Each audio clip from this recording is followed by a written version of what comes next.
Well,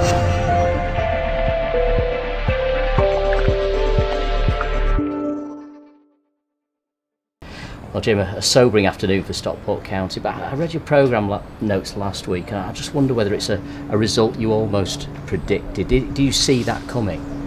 No, I think obviously I didn't see this performance or this result coming. I would have thought that we would have learned some harsh lessons from the last two games and been a little bit more resilient, a little bit more stronger structure, a bit more quality with the ball, a bit better set plays. But there's so many elements of a game that are just sort of not disintegrating but crumbling a little bit, and the edge has gone off. And I think, I think we also have to remember that they looked a fitter, stronger, more determined side than us. And I don't think that's down to them being the home side and us being the away side, or them being motivated or in good groove.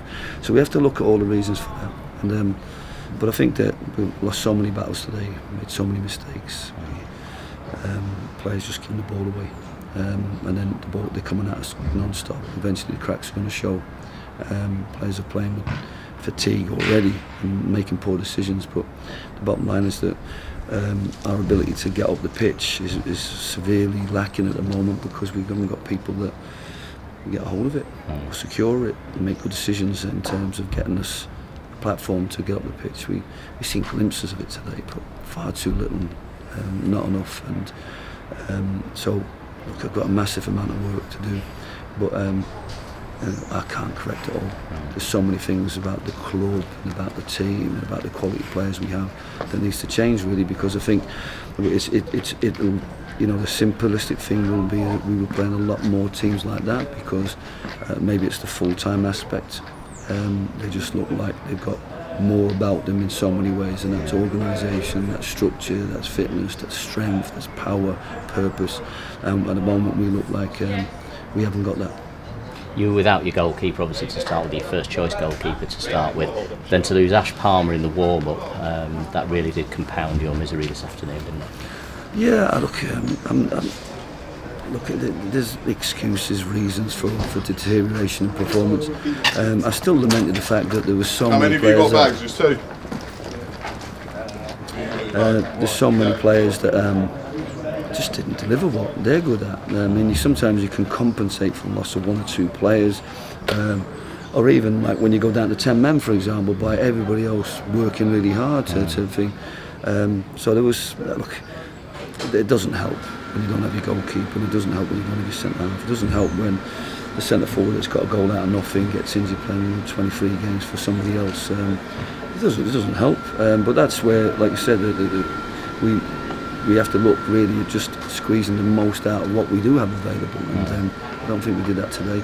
I can take some responsibility for some aspects in terms of the team selection, the structure, but I can't legislate for people fouling people in the box, or miscontrolling things, or taking corners over crossbars. I mean, come on, I'll take some responsibility for a lot of things, but I can't play the game for them. I can help them make decisions, I can help prepare them in training to make the right decisions, the right technical execution, but there's certain things, when they go on the green, the best play plans sometimes go to pieces because the players can't adapt to the heat and the drama and the chaos of the game. Just finally, I mean, you didn't get carried away when we won 3 in a row. Do you not get carried away now we've lost 3 in a row, or do you feel this is a more of a worrying decline in form, or is it just a blip? Well, the big worry really isn't so much me looking introverted or looking at the team. I think you can already see the grumbling. I couldn't believe it last week, the criticism, and I don't know where the fans were. I could hear a guy right from the start trying to sort it out. I've been trying all week to sort it out, to try and sign players, to get players in the right shape physically, to get them in the right organisation. But like I said, everybody can point at me, and this is why, of the last 6-7 years, most managers that have been promoted get a sack within 6 months, and generally because it's their fault that they haven't been able to get the team to adapt to that level.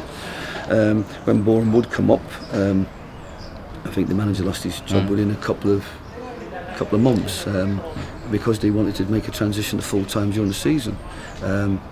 They survived that year. I think other teams, Billy Heath, good managers, Billy Heath and Liam Watson, so many managers, lease in it, get Alton promoted, and you lose your job. So that we have to take a step back and say we are what we are. But you're not genuinely worried about that, are you? No, I'm worried about the negativity that's going around, and the blame game goes on. Players lose confidence and motivation. I think whenever you get to these situations and you get into a little rut, I always think if you're not part of the solution, you're part of the problem. I think ultimately you've got to let the manager manage, the players play, and the support. When you get up, people starting to tell, whether it be players or supporters, telling you how to manage, or even the board, for example, to tell you how to manage, then fine. I mean, I'm long enough in the tooth to recognise these situations. God, I've had it at so many clubs. Tried to get the best out of players, got the best out of the players, but then ultimately sometimes the best of our players isn't always enough to win games at this level, and then you've got to reflect of, is that you judge the manager on recruitment, the best he can get out of players. I think I've indicated my decision to stick with what we've got now, but we are looking like a team that's a little bit short on a lot of things, and that's no criticism to them. And then the element of negativity that could creep in can certainly sort of erode people's confidence, and I can see that in certain players. And I'd always been on a health and well-being course this week. We are all resilient and strong and learn from experience, and have been in these situations before and know how to react, but we are humans at the end of the day, and so for me, I've got to be really strong this week and make sure that I do my job as well as I can, and try to get the players to do their job as well as we can, because the games have come thick and fast, and no harder game than Solihull Moors come Tuesday night. That's a long way back. Thanks for your time. Appreciate it. No problem.